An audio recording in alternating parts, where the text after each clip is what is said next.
Vakar! Es esmu Andersons. Jūs mani labā formā atceraties no tādām vietām kā Ženēva, Rīga un Kauņa.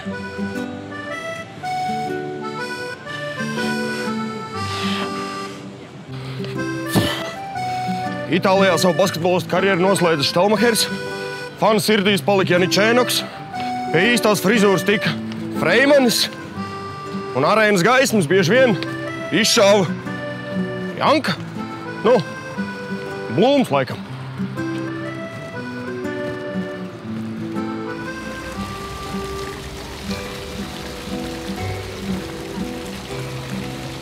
Barņāni. Bellinelli. Datome. Galināri. Pat viscietākā pasta viegli lūst un sutoņā paliek mīksta. Un Gruzijā būs sutoņi.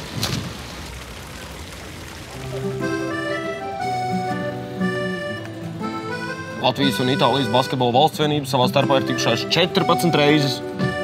Es atceros tikai 6 no tām. Visas uzvaras. Ja gribu uzzināt kaut ko vairāk par Latvijas basketbola vēsturi, raksti man!